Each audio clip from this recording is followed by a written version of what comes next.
тұлға болмай тұрып тұлғалық аурумен ауру. Жұлдыз болмай тұрып жұлдыздық аурумен ауру. Ол қасірет, ол жиіркенішті, ол адамның жүрегін айнытады, құсқысын келтіреді. Өкінішке орай, бізде сондай адамдар көп. Жұлдыз болмай тұрып, өзін жұлдыз сезініп, жұлдыз аурумен ауыратындар, тұлға болмай тұрып, тұлғалық аурумен ауыратындар, туалетке бармай тұрып, шалбарын түсірмей тұрып, туалетке бардым екен деп ойлап, бұтына жіберіп қойған мас сияқты. Ар жағын өзіңіз ойлап жетіңіз, қандай жиіркенішті, қандай сасық, қандай латтық. Тура сол сияқты. Бізде қазір сол шалбарын түсірмей туалетке бармай тұрып, бұтына жіберіп қойған, иіс қоңысы айналасын тұтас мүңкітіп, састып тұрған жиіркенішті адамдар көбейді. Соның бірі және бірегейі кешірім сұрай білмейтіндер. Қателігін мойындай білмейтіндер. Себебі олар бастарын ие білмейді. Олардың маңдайлары сәждеге тимеген. Олар Құдайға құл болып, мен құлмын, мен әлсізбін дейтін пенде емес, керісінше шалқақтап, ары қарай кекиіп, көкиіп, өздерін әулие сезініп қалғандар. Олардың әулие емес екенін жұрттың бәрі біледі, өздерінен басқа. Соның бірі және бірегейі осыдан 1 жыл бұрын Қытайдағы қазақтардың бәрі экстремистер, террористер, сепаратистер Қазақстанды транзиттік ел ете отырып, Сирияға барып, шетелдегі ұйғырлардың сепаратистік ұйымдарына қатысқандар. Сондықтан Қытайдың өкіметі оларды ұстап жатыр деп мәлімдеме жариялаған бір кісі болды. Сол кісі Евразия каналында осы мәлімдемені жариялады. Әрине тапсырыспен жариялағаны белгілі болды. Себебі Қазақстанның ақпаратында Қытайдағы қазақ мәселесі қауырт көтеріліп жатқан, енді басталған. Дүниежүзі қазақ құрылтайында бұл мәселе көтерілген. Қазақтардың ұлтшылдығы оянып, шеттегі қандасына деген тілектестік сезімі қауырт оянып тұрған кезде, енді осы ұлтшылдық, осы шеттегі бауырға деген жанашырлық сезім өртке айланып кетпесін деген қауіппенен тапсырма бойынша айтылғаны. Заказ бойынша қоғамға осы бір жиіркенішті түсінікті тастау, қазақ ұлтшылдығының оянып кетуіне су себу, су бүрку, немесе басы бүтін тұншықтыру деген мақсатта айтылды бұл сөз. Мен өз басым оған сенем. Бұл аталмыш тұлғалар, аталмыш жұлдыздар, оларда ұлт болмайды. Оның бар көксегені біріншісі ақша, екіншісі сол кекиіп көкейген беті тұлға болып қалу. Өкінішке орай халық үшін еңбек етпегеннен кейін халық та оны сыйламайды. Алланың разылығы үшін деп еңбек етпегеннен кейін Алла да оның беделін, мәртебесін көтермейді. Сол бейшара жұлдыз аурумен ауырам деп жүріп, отанын ұлтын сатып жібергенде білмей қалады. Артынан Азаттық радиосына, яғни Еркін Азия радиосының Қытай тіліне берген сұхбатында, бұл ақпаратты сен қайдан алдың дегенде, әлгі кісі Темірдәулеттің қытайшасынан сәл жақсы қытайшамен «Уатин ренжа шода» дейді. Оны да Radio Free Asia'ның, яғни Еркін Азия радиосының қытайшасынан тыңдайсыздар.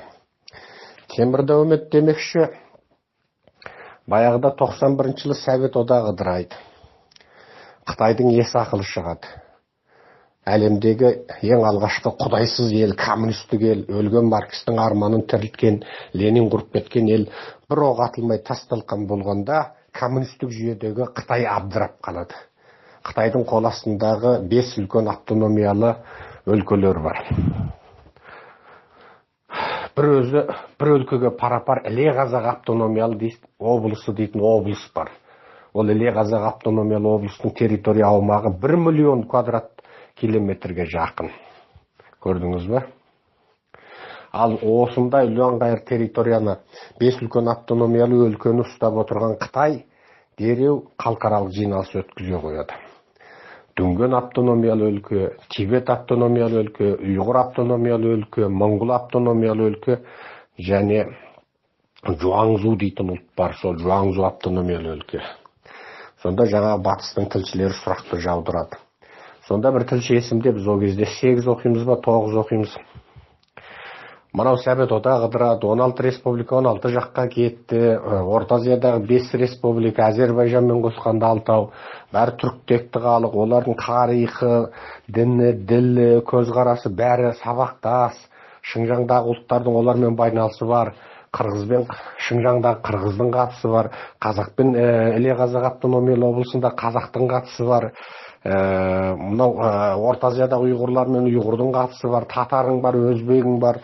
Енді осы мәселе деп жаңағы журналист ардан қозғап, берден қозғап, ұзақ сөйлеп кеп, енді осы Шыңжаңға әсер етпей ме деді ғой. Сол кезде мынау Шыңжаң ұйғыр автономиялы өлкесінің басшысы болып Темірдәулет дейтін диқан кісі, кезінде сол есек арбамен топырақтасып, диқан болып жүріп, Қытайлардың көзіне түсіп, басшы болған Темірдәулет дейтін кісі болған. Ұзақ жыл басшылық қызметте отырды. Оқу-тоқу ештеңкесі жоқ. Оны сол ұйғыр ағайындардың өзі томыр тақсы дейтін, тақсы деп, тақсыкештік істеу деп айтады. Мына жағымпаздықты олар, тақсы деген тәрелке деген сөз. Сол тәрелке сияқты зыр домалап тұрғанда ма екен, жоқ біреудің астына бітіп бір заттың астына қойғанға ма екен, мына жағымпаздықпенен алаяқтықты ұйғырлар тақсыкештік дейтін. Сол төмір тақсы әгіге жауап беріп, ұзақ сөйлеген шетелдік журналистің сілесін қатырған болатын. Сонда Темір айтады: Шинжаңды січің мауа, Шинжаңды січің ава, Сулянды січің мауа, Сулянды січің дейді. Әгіні тыңдап отырып, біз күлкіден құлап қалған болатынбыз. Бұл енді кәдімгі көшеде тері сататын, самса жабатын, лағман созатын, өмірінде екі ауыз қытайша үйреніп көрмеген, сауатты сөйлеп көрмеген кәдімгі көше тілі. Үлкен бір мемлекеттің басшысының жаңағы Шинжаңды січің мауа, Шинжаңды січің, Сулянды січің мауа, Сулянды січің деп көзін алайтып, бір эмоциямен әлемдік үлкен халықаралық жиналыста сөйтіп сөйлегені бізді құлатып тастаған. Оданша сол өзінің ана тілінде сөйлемеді ме? Енді жаңағы сөзі қазақшаға аударсақ, Совет одағының шаруасы, Совет одағының шаруасы, Шыңжаңның шаруасы, Шыңжаңның шаруасы деп әгі бір айғайлап, эмоциямен өрекпіп бір көше тілінде сөйлеп тұрдағы. Біздің әгі аталмыш Қытай танытушының тілі де сол Темірдәулет ағасынан сәл бер екенін Азат Азия радиосының Қытай тілі бөліміне берген сұхбатынан көрдік. Бұл тұтас бір Қазақстанды қаралап, Қазақстанды транзитті келетіп, Сирияға кетті деген сөз, ол анау-мынау сөз емес, бұл атом бомба сияқты сөз. Қазақстан еліне жала жабылды, тұтас Қытайдағы 3 миллион қазаққа жала жабылды. Енді сен бұл ақпаратты қайдан алдың деп журналист сұрақ қойса, Отин рынжашуады дейді ғой. Отин рынжашуады дейді. Мен елдің аузынан естідім дейді де. Сонда 3 миллион қазақты террорист, экстремист, сепаратист, бөлшектеуші, діни ұшқары элемент деп қаралау, оған қоса Қазақстанды қаралау, Қазақстанды транзиттік ел деп қаралау үшін елдің аузынан естіген ақпарат жеткілікті екен. Міне надандықтың, көрсоқырлықтың осыдан артық үлгісін табуға бола ма екен. Ал сол жұмысқа ұлтшылдар арыз жазды. Тұтас қазақ халқына жапқан жалас үшін, Қытайдың мүддесі үшін, Қытайдың істеп жатқан қазаққа жасаған сұмдық қиянатын, сұмдық геноцидтік саясатын ақтаған үшін қазақ ұлтшылдары арыз жазды. Қазақстан Республикасы ұлттық қауіпсіздік комитетінің жауабы Абай Кежет порталында жарияланды. Ол жауапта осы уақытқа дейін Қытай қазақтарынан шетелдегі экстремистік, террористік, сепаратистік, яғни бөлшектеушілік, діни ұшқарлық, әсіре сондай бағыттағы ұйымдарға қатысқан туралы бірде-бір дерек тіркелмеген деген жауап келді. Өкінішке орай жаңағы туалетке бармай тұрып шалбарына қоя беріп қойған атышулы, сасық, нәжіс, тұлға бола алмай тұрып тұлға болып кеткен ағамыз сол беті кешірім сұрауға да рухы жеткен жоқ. Кешірім сұрай алмайтын адамдар кімдер? Олар көкеймелер, көкейіп қалғандар, оқтау жұтып алғандар. Олар оқтау жұтып алғандықтан да еңкей алмайды. Олардың ауруы неден? Олар бірінші надан болады, білімсіз болады. Сосын сондай көріс оқыр, сондай ал кеуде, сондай бір сасық көкірек болады. Олар ақиқатты танымайды, Аллах тағала оларға білім де беріп қоймайды. Жүрдім бардым бір білім, өздері білім дейтін бір дүнияуи білімдері болады, бірақ көкірегінде ол білімді үйренгенде де бір Алла разылығы үшін, ұлтым үшін, халқым үшін деген ниет болмағаннан кейін Аллах тағала олардың көкірек көздерін бекітіп қойғандықтан, сондай бір сасық ниетпен үйренгендіктен оларды сөйтіп оқтау жұтқандай болып, халқым, мен кештім, жаңылдым, мені кешіріңдерші деген сөзді айта алмай отыр. Міне 1 жыл болды. Міне бұл қасірет. Үлкен қасірет. Білесіздер, Қытайда қазақтардың бәрін анау ішкі Қытайға тасып, бәрін қаржы пирамидасына құл қылып, алаяқтықтың чуаншау дейді, жалға мал сату дейді, соның батпағына батырған үлкен оқиға Қытайда 2 мәрте болды. Бұның ертедегісін Іле Қазақ автономиялы облысының басшысы Қызайжан деген кісі өзі шешкен екен. Барып, полицейлерді ертіп апарып, мыңдаған қазақты пойызға тиеп, тұтқындап алып қайтып, бұл мәселе тындым болған екен. Сонда бәленбай қыз сол Қытайдан жүкті болып ауылға қайтатын беті жоқ, пойыздан өздерін лақтырып өлген екен дейді. Ал ортаға бәлен жыл салып, бұл оқиға тағы басталады. Анау шығыс оңтүстік Азия жаққа, анау Вьетнам жаққа қазақтарды тасиды. Әшейін сол жақта бір қазақтың автономиялы аудандары қосап 15 мың, 10 мың, 20 мың қазақтар жиылып алған.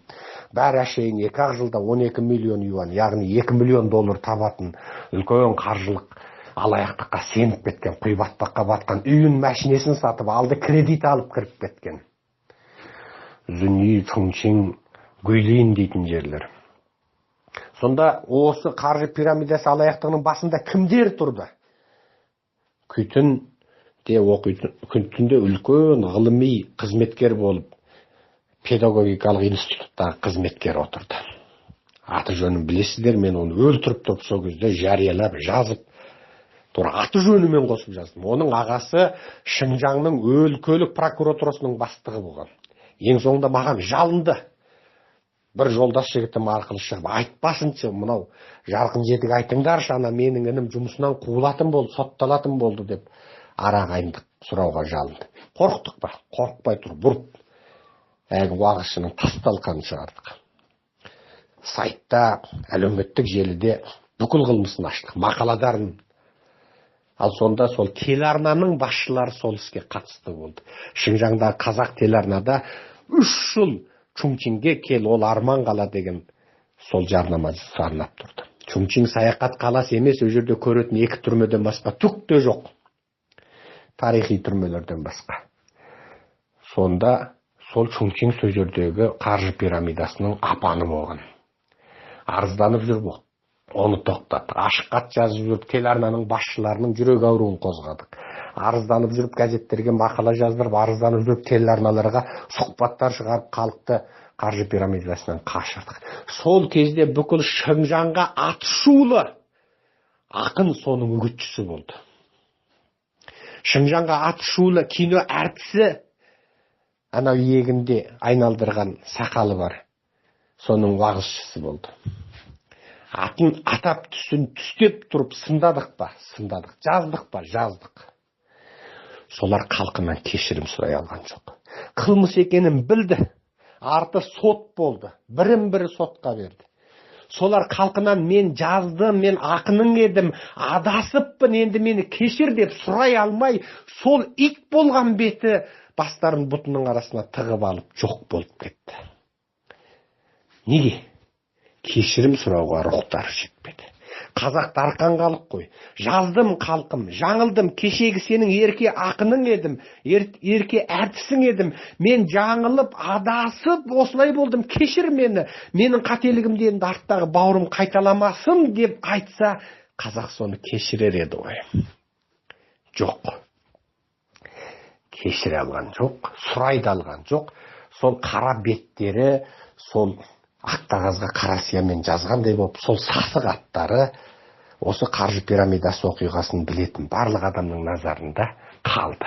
Ашыққа шығып, халқым мені кешірші дей алмады. Міне бұл қасірет.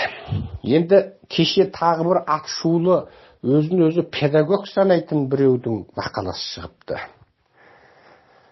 Сайтнама бірдеңесіне жариялапты. Сөзше кешегі мынау біз әлем ақпаратын шулатып жүрдік. Америка, Еуропа, мынау Шығыс Азия, Қазақстан, әлем ақпараты шулаған Сайрагүл Сауытбайқызы және Уәли Сіләмұлының оқиғасы. Сайрагүл Сауытбайқызы сол Қытайдың саяси үйрені консулагерінде құпияларды білген үшін Қазақстанға келіпті. Біреу қашып өтті дейді, біреу қайтып өтті. Общым өтіпті Қазақстанда. Күйеуі Уәли Сіләм және оның екі баласы Қазақстан азаматы. Енді Сайрагүлді Қытай жақ сұратқан үшін біздің ұлттық қауіпсіздік ұстап Қытайға қайтармақ екен. Осы мәселені алдымен Сайрагүлдің қайнысы келіп, әлем ақпаратын шулатып жүрді, видео мәлімдеме жариялады.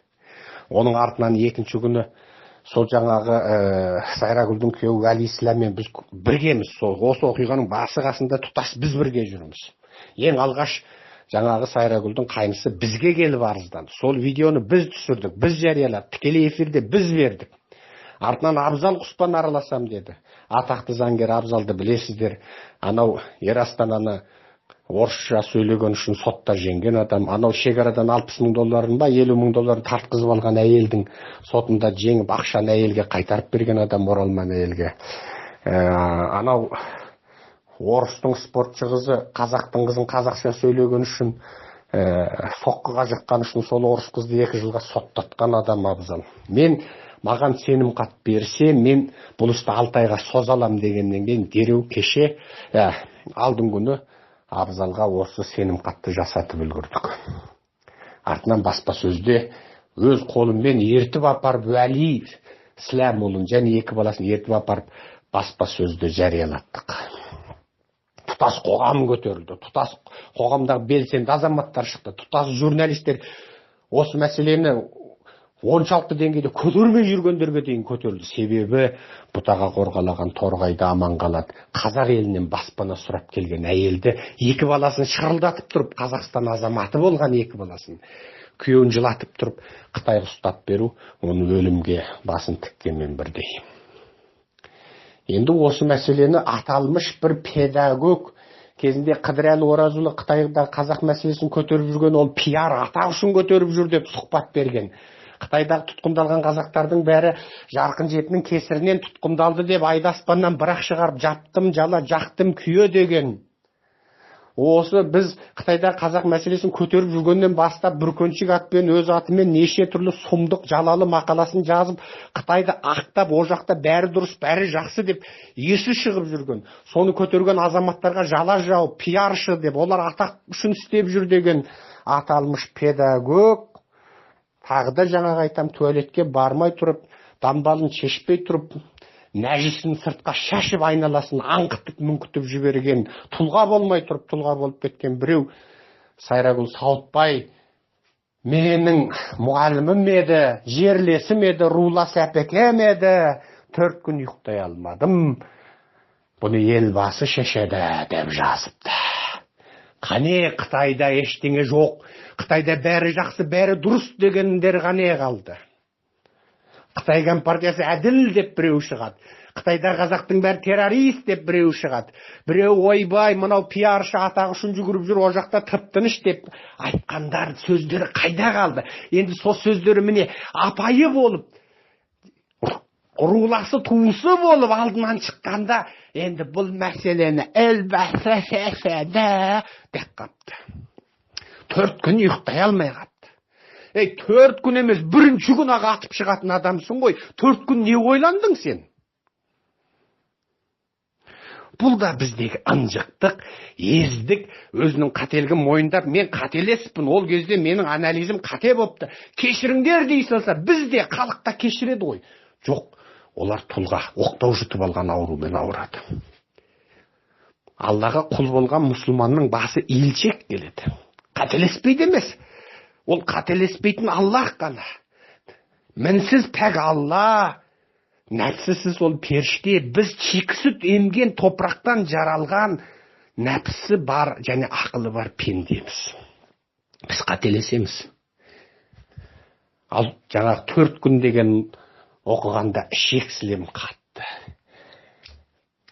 Жауыз дұшпан туған қызын немесе әйелін зорласа 4 күннен кейін осыны тосайын ба, тоспайын ба, 5-ші күні тосайын ба, 4-ақ күн зорлады ғой чыңғыртып, ойбайлатып тұрып деп ойланып жатқан ынжық ер жігіт көз алдыма елестейді де. 4 күн ойланғанда әліптің артын бағады, жел қалай соғады екен дейді де. Туған өзінің жерлесі, апайы, ұстазы 4 күн ұйықтай алмай жүреді, үндемейді. Біздегі осы үнсіздік, біздегі осы мәу дегеннен қорқу, әліптің артын бағу, тұтас қоғам шулап көтергеннен кейін барып, жан-жағына қарап, жаңағы інінен шыққан тышқан сияқты болып, иіскеп жан-жақты қарап. Енді қауіпсіз екен, анау жазыпты, мынау жазыпты, мен атпайды екен ғой деп барып, 4 күннен кейін барып, ойбай, бәурем деп, еңіреп, тілектес болып, үлкен саясатты айтып, ел басын айтып, шыға келу, ол бейшаралық, ол иттік, ол ынжықтық, ол ездік әрберден кейін. Болмаса, соның жерлесі, туысы, сол тұлғаны неге іздеп бармады, неге бізді іздеп келді, неге ата жұрт еріктілерін іздеп келді, неге біз оны қолынан жетектеп жүріп, атақты заңгер Абзалға сенім хат жасаймыз деп шауып жоқ. Неге біз содан бір түн бұрын түнгі сағат 3-ке дейін ата жұрттың 10 шақты жігіті 4 машинамен шауып Алматыдан ауылға, ауылдан Алматыға шапқылап жүрдік. Халық, сен тұлға болмасаң да сенің не істегеніңді біледі. Ал сен тұлғамын деп кекисең де, сенің туған туысың да сенің алдыңа бармайды. Себебі сенің жаңағы дамбалыңды шешпей тұрып, мүңкітіп жіберген нәжісің халыққа тарап болды. Сондықтан жігіттер, тұлғалық аурумен, жұлдыздық аурумен ауырмайық. Халыққа құр сөзбен емес, ісімізбен дәлелдейік. 4 күннен кейін ойбай деп еңіремей, оқиға болғанның 4-ші секунды түгілі, сол 4-ші дақиқасында сол оқиғаны естіген сәтте миың автоматты түрде мен қазақтың құқын қорғаймын деп шығатын. Сондай бір сергек, саналы, сау, сақ рухпенен өзімізді қаруландырайық. Әліптің артын баққыштық, тұлғалы аурумен ауырғыштық, кешірім сұрай білместік, халық үшін еңбек ете білместік, империяның сойылын соққыштық, ұлт мүддесіне қарсы қызмет еткіштік, ол құлдық, бодандық сананың біздің сүйегімізге сіңіп қалған вирустар. Осыдан сақтанайық. Бізде әлі де үнсіз отырушылар бар. Әлі де осы мәселені қозғамай, жазбай отырғандар бар. Міне осы уақытқа дейін 3-ақ ақын жазды. Біреусі Әділет Ахмет, біреусі Серік Боқан, және біреусі Оразбай қызы Гүлнұр деді ма? Оразбай қызы фамилиясы есімде. Гүлнұр деді ау, Гүлнұр Оразбай деді ау. Аты есімде жоқ. Керемет бір өлең жазды. Оны керемет бір клип, видеороликпенен оқыды. Разы болып кеттім. Әділет Ахметұлына да, Серік Боқанға да, жаңағы Оразбай қызына да разы болдым. Алла разы болсын осы азаматтарға. Үшеуі де жас екен. Үшеуі де жас екен. Ал бізде Қытайдан келген мыңдаған зиялылар қайда? Солар қане үнсіз отыр. Құлгерім Елемес ағамыздан басқасы үнсіз отыр. Анау Айдаладағы Монғолияның қазағы Қуандық Шамахай ағам бірінші шырылдап мақала жазды. Анау Айдаладағы Германияның қазағы Өмірхан Алтын шырылдап бірінші мақала жазды. Дәулетбек Байтұрсын ағам бір мақала жазды, Жәди Шәкен ағам 2 мақала жазды. Ал қалғандары қайда? Қане ақындар, қане төсбелгі алғыштар, қане дүниежүзі қазақтар қауымдастығын жағалап, Талғат Мамыштың көйлегін көтеріп жүріп, оралмандардың есебінен төсбелгі алғыш тұлғалар, әулиелер, әмбиелер қайда қалды? Ертең мына Қытай тасталқан болады. Осы 2018 болмаса да 2019 Қытай тасталқан болады. Қазір айлығын бере алмай отыр халқының. Айлығын бере алмай отыр. Қазынасы нөл болды. Ақшаның бәрін Еуропаға, Африкаға шашып тастады. Не істерін білмей Қытай қаржылық дағдарыс. Тура кешегі магазинде сататын сүті мен наны қалмай қалған. Бүкіл қызметкеріне жылдап айлық бере алмай қалған Совет одағы құсап Қытай құлағалы отыр. Сол Қытай құлағанда жаңағы біздің үнсіз қалған зиялы сымақтар мен зияндылар. Мен оларды зиялылар демеймін, зияндылар деймін. Сол зияндылар халықтың алдында не бетін айтады, қайтып ақталады. Біздегі аталмыш қаламкештер, аталмыш ақын, жазушы, зиялы сымақтар, қоғам қайраткерлері болғандар ертең халықтың алдында қарабет боп қаласыңдар ғой, бүгін үндерің шықпаса. Мен сол сендер үшін менің шекемнен тері шығып жүр ғой. Жазсаңдаршы, айтсаңдаршы, ақталасың ғой ертең. Ертең мен өстіп жазып едім, мына мәселені көтеріп едім деп, ақталғандарыңа жақсы ғой. Сендер Алла разылығы үшін демей-ақ қойыңдар. Қазақтың қамы, Алаштың арманы демей-ақ қойыңдар. Жаңағы там-тұмдап жүріп, біреудің артын жалап, біреуді бүйтіп жүріп тапқан 10 тиындық абыройларыңнан айырылып қаласыңдар. Ау бейшаралар деймін ғой мен. Сондықтан бұл мәселе ешкімнің жекеменшік мәселесі емес. Ол шоштаңдаған 5 адамның көтеруінен шешілмейді. Сондықтан біз анау Алматы облысы, Шығыс Қазақстан облысы, Астана деп ел-елді, ауыл-ауылды аралап жүріп арыз жиғанда айттық. Ояныңдар, барлық жердегі зиялы қауым, ояныңдар. Әрбір телефон ұстай алатын, әлеуметтік желі қолданатын жігіттер арыздарды жиыңдар, боратыңдар. Ақордаға, сыртқы істер министріне, ішкі істер министріне, ұлттық қауіпсіздікке, Нұр Отанға жазыңдар арызша. Жазбаша арызды, видео арызды әлеуметтік желіге жариялаңдар, ағылшыншаға аударыңдар.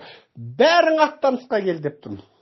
Ол ешкімнің жекеменшік шаруасы емес. Атажұрт еріктілерінің де жекеменшік патенттеп алған шаруасы емес. Бәріміз істейік. Себебі Қытайдан келген 200 мың қазақтың, осы 200 мың қазақтың және ықтиярхатпен жүрген белгісіз, мүмкін 200 мың, мүмкін 300 мың қазақтың, ұзын ырғасы 500 миллион қазақтың Қытайда туысы жоғы жоқ. Солардың түрмеге кірмегені жоқ.